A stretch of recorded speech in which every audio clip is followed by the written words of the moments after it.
Good morning. We are on Kuf Yud on the Bays 110b. We're at the bottom. 1, 2, 3, 4, 5, 6, 7, 8, 9, 10, 11, 12 lines on the bottom of the page. The first line on the word is Lira, and the second word is Amar Avinu. So we're still in our discussion on the issue of zugais, pairs, consuming food items. The dominant item we've been talking about is wine, the consumption of wine in pairs, and the danger associated with that, considering that it invites negative spiritual energy that has adverse consequences, even physically. And we discussed the limitations of this concern, and the ways in which one can alleviate that concern by combining it with either turning it into an odd number, and what are the things that do combine for good or for bad, combine for both. So we can have more such comments coming soon. But first, the Gemara discusses what should one do if they are not sure whether their consumption was in pairs or not. So the person is drinking wine, and they're not sure, did they just stop at 2, at 3, at 4, at 5, or at 6? So they don't know, they're odd number, an even number. So what should they do? Should you add that extra cup of wine or not? So says the Gemara. Amar Ravina said, Mishmei de Rava, quoting Rava, as follows. Zugai, if someone is concerned with where he's holding, Mayor's telling me he's joining. Just started. Yeah. Make a break. So what should he do? Well, he's not sure. If he makes a break, maybe he just finished at 2, which could be dangerous. Makes a break. It could be just finished at 2. So should he not drink anything more? Not yes or no. So says the Gemara, Ravina lo chumra, be stringent and add one more. Why should you do that? So let's see Rashbam. So the Rashbam is the first wide line in the Rashbam. This is the commentary on the right bar. He quotes the Gemara, which says Zuge lo chumra, right? Which is if a person, so he explains, if the person doesn't know, im shasa zugais im lav, if you drank in pairs or not, yishte, he should drink another cup. Now, how is that helpful? It explains. Vim shasa zugais, because if he drank pairs before, so he finished off at a pair, he finished off at 2 or at 4, because now he drinks this other one with the intention of combining it to the numbers of wine he drank till now. It combines altogether for good, turning it into 3.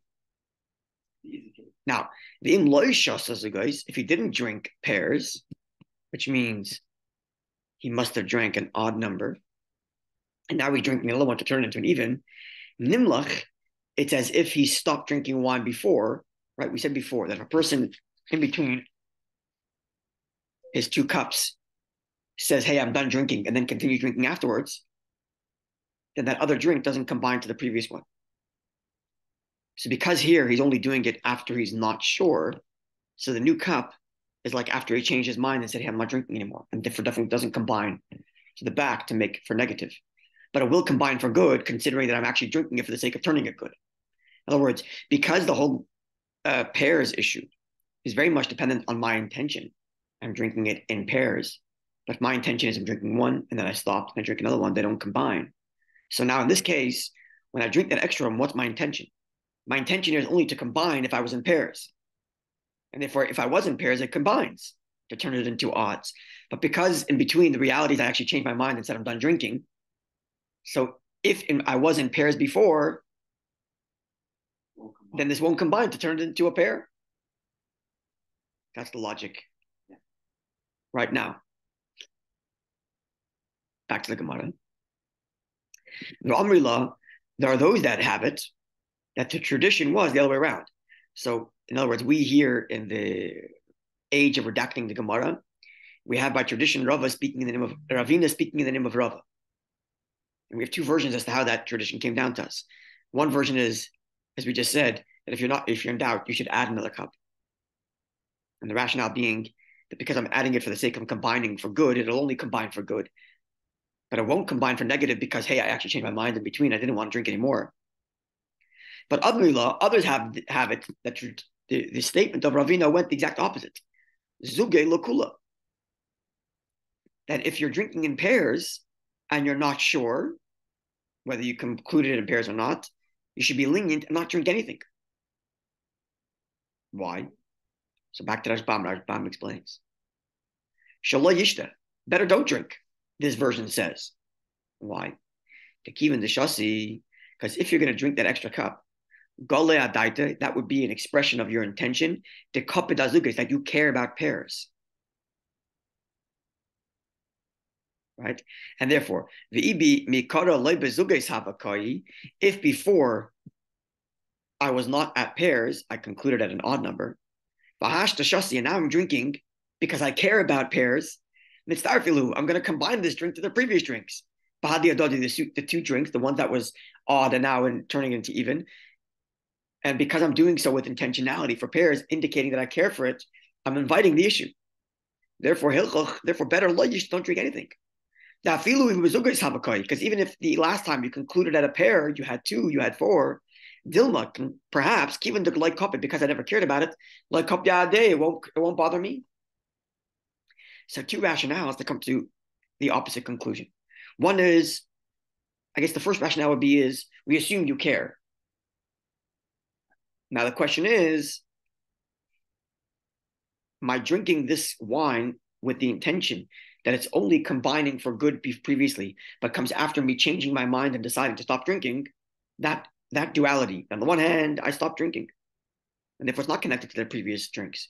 On the other hand, I'm drinking it to combine for the other drinks. That duality will make that the combination is only for good because that's where my intention is. And therefore drink that extra cup. And it will be separate if it comes at pairs because, hey, I stopped drinking. The other opinion says, no, actually, we're not so convinced that you care. But when you drink that extra cup, that's an indication you care. Now you're inviting the issue.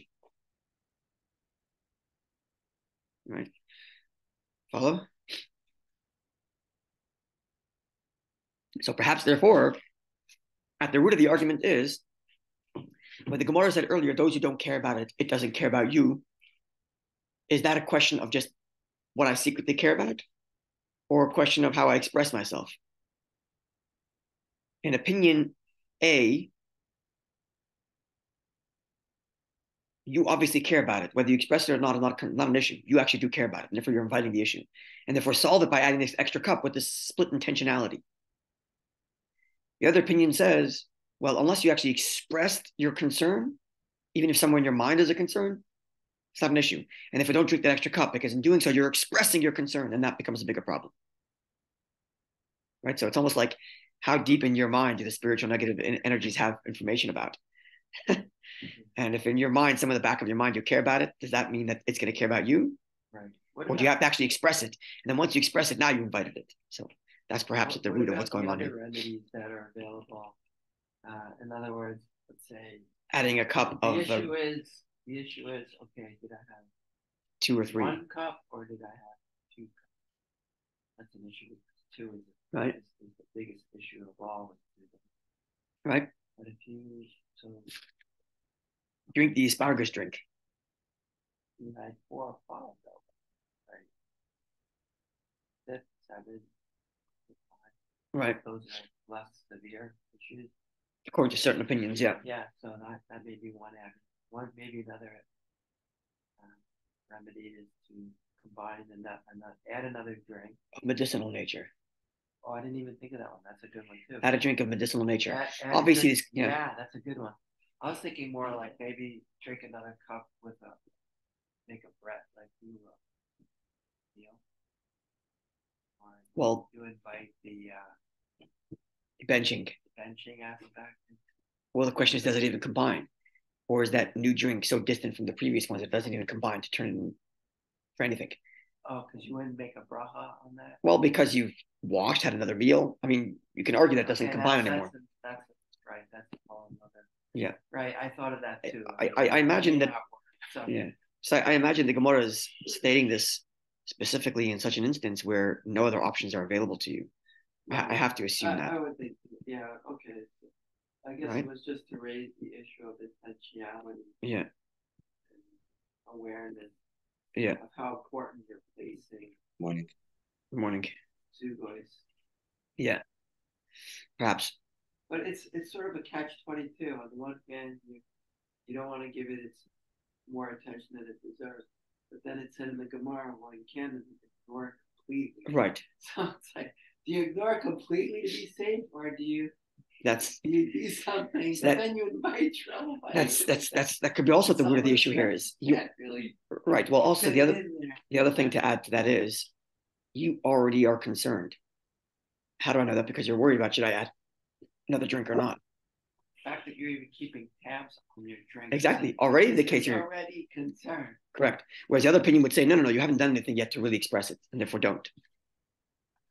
Anyway, this is the Gemara's. Either, as Josh indicated, it goes both ways. Validly for both ways. Yeah. So you know what? If we let's take it this way, right? Going in the in our thinking that we've been into talking about till now, that the issue of pairs is the issue of conflict, right? Two as the source of conflict, where each is dug into his position and they can't get along. Okay, so now let's think of it in those terms. You're in a situation, and there's different opinions at the table, and you're not sure, is this a conflict or not? What should you do? Should you try to solve it or not? Now, the risk is, if you try to solve it, you may have just created the concern. Admitted that there's a problem that exists. You may have just created the concern. So one way of thinking about it is, well, look, when you come along with your solution, your intention here is only solution. And therefore, all the parties will understand that you're not trying to create a new conflict, a new issue. You're just bringing a solution. And therefore, if there's no conflict, leave it alone. If there's a conflict, hey, you have a solution. The other view might be, no, don't even bring it up. Because when you bring it up, the solution, you just created the conflict to begin with. Maybe that's what's undergirding this discussion here. Right? If again we're correct that this problem is in its conflicting nature, and that number three is the combination to solidify it. And therefore, what do you do when you're not sure if there's a conflict or not? Well, should you solve it? Look for conflict. Exactly. So looking for the way. Exactly. I think the best way to go. Exactly. May I muted you, but if you want to say something, unmute yourself. Sorry. I would go with the option. Okay, so you have two options here. The Gemara is doing both positions, which could mean that sometimes this is called for and sometimes that's called for. So sometimes what's called for is leave it alone. Don't bring up anything. Because if you're going to try to solve the problem, you're just creating a problem that now requires a solution. Don't do that. Whereas the other view might say, actually, the conflict is bubbling right to the surface. You want to nip it at. And you can nip it in the bud by offering a solution. And if there's no problem, well, there's no problem. You just offered a solution without a problem, and it's not going to combine to create an issue. Because you're only putting a solution available. Sometimes that might be the right approach, and sometimes the approach is stay away, because when you offer the solution, you're actually going to create the problem. So both approaches can be correct. It's just a question of when and where and how. Absolutely. I think this is one of those great examples where there's both opinions invalid. And like you said, it depends on the nature of the circumstances and the timing. Right. So there's the other. So getting back to your thing about the Gemara, which the Gemara said, you shouldn't care about it, because if you don't care about it, it doesn't care about you. But then care a little bit. So now we understand that. Yeah. Don't spend too much time focusing on conflict, because the more attention you give to conflict, the more it's going to be there. Right. But don't completely ignore it, because hey, it exists and you have to deal with it when it comes. I think this is a nice right thing with regard to Egler Roof. You have to give it its. You have to acknowledge the issue and then move on. Don't focus on it. That's right. That's right. Cause harm. That's correct. So that's perhaps what the Gemara is saying. In terms of, though you don't care about it, it doesn't care about you. The less you care about conflict, the less it holds on to you. The more you care about conflict, the more it's going to hold on to you. Right? But you can't completely ignore it. Right? And therefore, down to this situation where the Gemara is discussing a person's not sure where he's holding on zugais, should I add the extra to solve the problem or not? Or should I just leave it alone and ignore it? Well, that depends on the situation. Sometimes you have to ignore the problem, because if you invite a solution, you've actually just created the problem more. And sometimes offer a solution, and that solution will only combine for positive and not for negative. right? Because it'll create a solution, and then that's it. It won't create any new conflict. So I guess it depends on the situation, depends on what kind of solution you have to offer, depends on your position. And each case would require uh, uh, its own thoughtfulness. Perhaps this has nothing to do with why. Well, we're extrapolating a spiritual message from this discussion, right? Or a message in our life in general from this idea. Versus... Yeah. Okay, let's go forward. Let's keep this in mind. So let's learn the Gemara literally before we go back. Sorry. I missed the beginning. What started the discussion? The Gemara was asking if a person's not sure how many cups of wine he drank. He's not sure if he ended it at an odd number or an even number. So he's not sure if Zugis is a problem. What should he do? So one opinion was drink another cup, just in case, because that other cup will only combine to turn your even into an odd. It'll only combine for good. Why will it only combine for good? Well, because I'm drinking it because I want to turn the past into good. So if the past was bad, because I concluded it at even, now this third one becomes an odd and it combines for good. But it will not combine to turn it into bad, meaning if I only drank one cup, this will not be the second one. Why? Because in between, I stopped drinking. And when I stop drinking, it separates the two drinks. That was one thing. But it could be good because you could end up with a fifth cup, which is odd. That's right. So say it again, you could end up with what? You could end up with a fifth cup. You're saying you're not That's sure. Right, which is odd. But it'll only combine to turn it into odd because that's my intentionality. My intentionality is to combine it for good. And therefore, it only combines for good. Right? Because we said before that if you drank one cup and you said, you know what, I'm done. Then you say, hey, I'll have another one. And the two don't combine because in between you change your mind. Right? So here too, in between, I changed my mind. I stopped drinking and then I'm like, hey, 1 second, was it odd or even? Okay, let me drink another one. So that next one I'm drinking is actually detached from the others unless it contains the intentionality that I have, which is have another to turn it into an odd number. Right. So therefore, better have that other one. That was one view. The other view said, don't have that extra cup. Because if you do so, now you're expressing your concern for it. And whenever you're concerned for it, you invite it even worse. Right? And if beforehand you ended at an odd number, at an even number, well, you didn't care for it, so it didn't care for you. But now, if it was odd, now you're drinking an even number, you're now inviting the problem because now you've shown concern for it. Right? Following the principle that it's not concerned for you unless you're concerned for it. Right? Right. Those are the two views in terms of whether you should drink that extra cup or not. So we're suggesting, following our line of reasoning, that the problem with Zugais in its spiritual sense is conflict. This discussion is, when you have a conflict in front of you, you're not sure if it's there or not, like you're not sure if there's actually a conflict. Should you offer a solution to nip it in the bud and save the problem before it bubbles? Or don't offer a solution, because when you offer a solution, you're actually creating the problem. You're acknowledging a problem and now it's beginning to become bigger. You just, right? Perhaps like the spiritual meaning to this discussion. You just reiterate the reason why there's conflict is odd. Two is always conflict. Two is always conflict. One is just one. Two is conflict. You have one on one side, one on the other. That's great. And three is that resolution, right? Like the 13 principles. Two verses that are contradicting each other comes the third verse and solves the problem between the three, right? And the third verse doesn't ignore one, doesn't pick a side. It incorporates both of them, validates both opinions, like the two thumbs going into each other, right? Validates the two sides, and then gives us a solution that incorporates both of them. That's like number three. And any odd scenario is a resolution. That's right, because you're that's right. Because you're no longer even. You're no longer stacked two against each other. It's a BD. It's a bezdin. That's right. That's right. It's a bezdin that can come to resolve a conflict by a simple majority. That's one way to resolve a conflict, but the truest way to resolve a conflict is the third view actually incorporates both and finds a way to. Of course. That's the ultimate. No, the basic resolution is you have a majority, like a bezdin, right? But the best way is in which the third opinion can incorporate the original two. Right. Validate exactly right. Exactly right.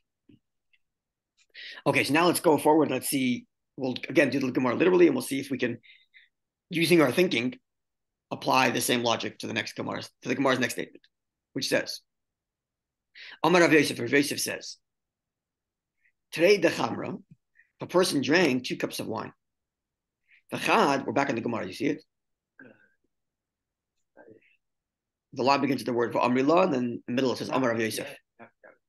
Amar Rav Yosef, Rav Yosef says, Trei de Chamra, if a person had 2 cups of wine, and 1 cup the shikra of beer. So is he at odds or at even? Well, it's odd because he had 3 cups, but it's even because it's 2 cups of wine and the third one was beer.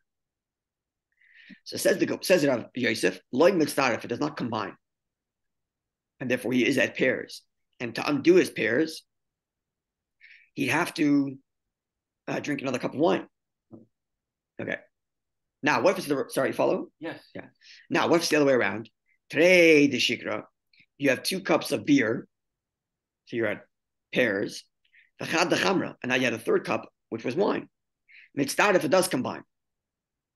So when the third one is of a higher status than the first 2, it will combine to turn it into a positive, to turn it into an odd number.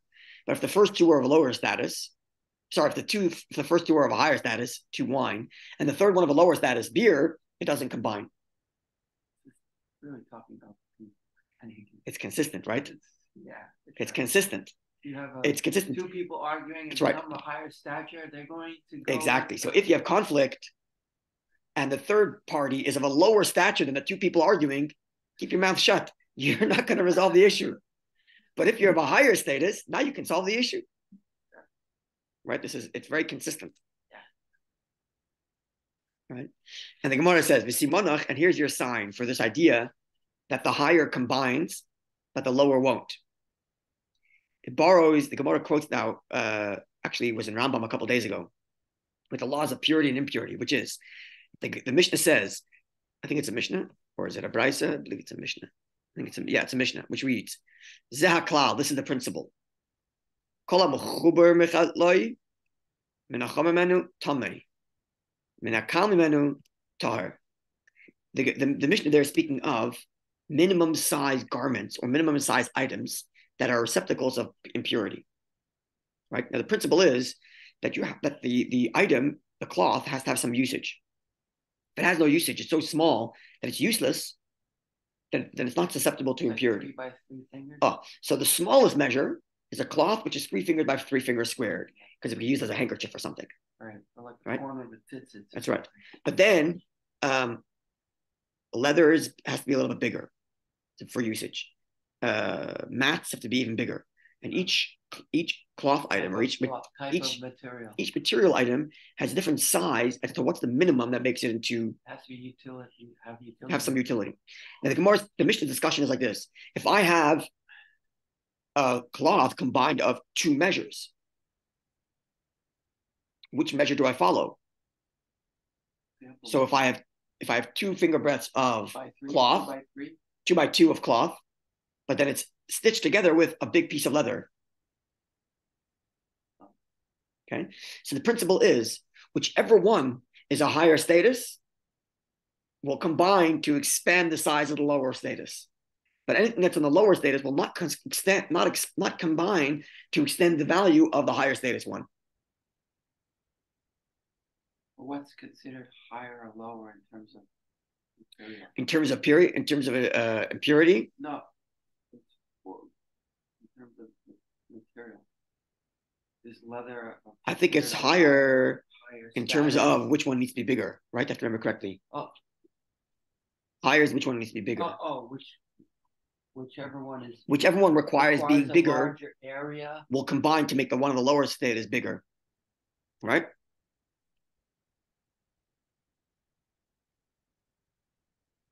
Yeah. So in other words, if you have the requisite size for the leather. Yeah. So the example here is, but you only have 2 by 2 of cloth. Yeah. Then it'll combine if they're attached. I have to remember this is it was just in Rambam a couple of days ago.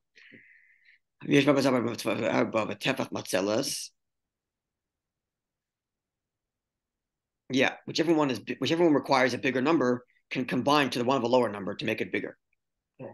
But the one of a lower number cannot combine with a bigger number that's required. So if you had 5 tefachim of something that needs 6, and you had 1 tefach of something that needs 3 tefachim, it won't combine. But if you had 4 tefachim of something that needs 5 and 1 tefach of something that needs 6, it will combine. If you have the 6. Yeah. Or if you have the 5 of the lower one.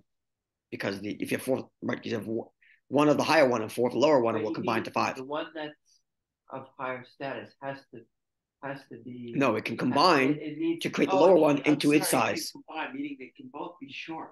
Correct. But in the higher one, they both are satisfied. The higher one will. That's right. The higher one will give the missing measure that the lower status needs, but the lower one will not give it the missing measure to the higher status that it needs to become impure. In other words, the higher one has to have its full measure. But not necessarily. So how does it get from? Because if the lower one needs, let's say 5, but it only has 4, and the extra tefach comes from something that requires 6, so it can combine because it's higher. Right? Yeah.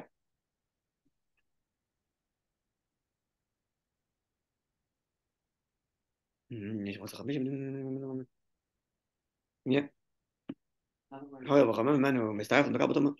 Yeah, maybe it has no. I don't think it has to do with size. Maybe it has to do with which one's higher in terms of which one is a higher level of impurity, and the one that's a higher level of impurity can give to the low level of impurity its missing size. Right? It's a couple days ago. So in other words, it's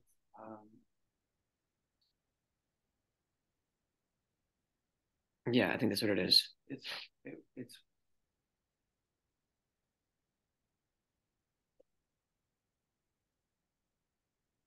yeah. There's a And there's comments on Rashbam about misquoting the Mishnah, the Gemara. But yeah, that's the principle. The principle is that a higher status combines with a lower status to advance its own size, but the lower status will not combine with the higher status to advance its size. So likewise here, the beer, which is a lower drink, will not combine with the wine to turn it into a resolution. But the wine, which is of a higher status, will combine with the beer to turn it into a resolution. If you have 2 beers and 1 wine, it'll be considered odd and no problem. But if you have 2 wine and 1 beer, it's still at even because you have 2 wines which are higher than the beer. Does it matter the order in which they're drunk? Presumably, I don't know, but it's presumably because the Gemara here phrases it that way, where you had 2 and then 1. But maybe it doesn't matter actually. Maybe it doesn't matter. I don't know. Maybe it doesn't matter. You had 1 beer, then 2 glasses of a wine. I imagine it's the same issue. Wine. You're right. I imagine it's the same issue. That wouldn't combine because you have 1 of the lower status. If you had 2 beers and 1 wine, if you had beer, wine, beer, let's say, I imagine it combines. I don't see why not.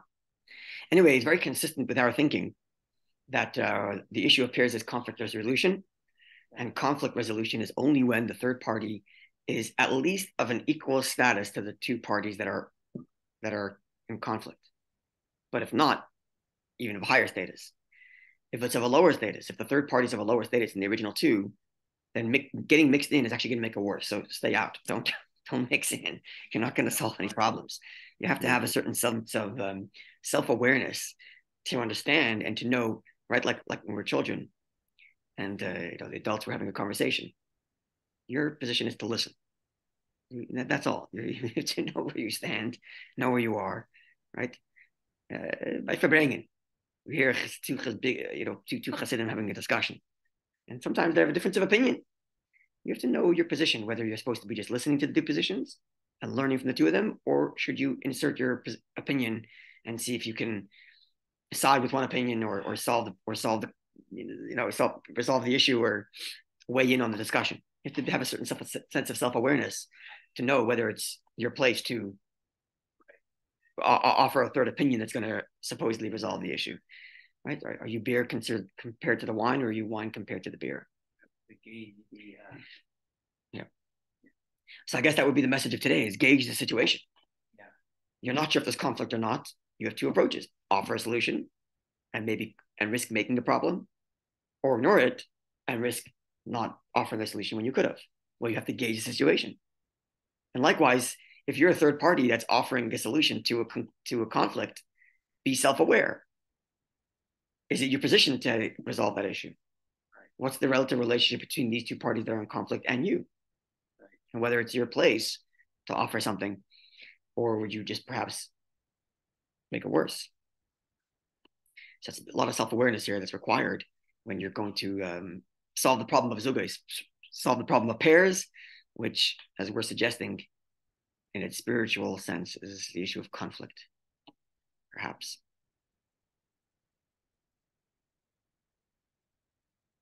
Okay, more tomorrow on zugos. We still got a ways to go on zugos here. Yeah.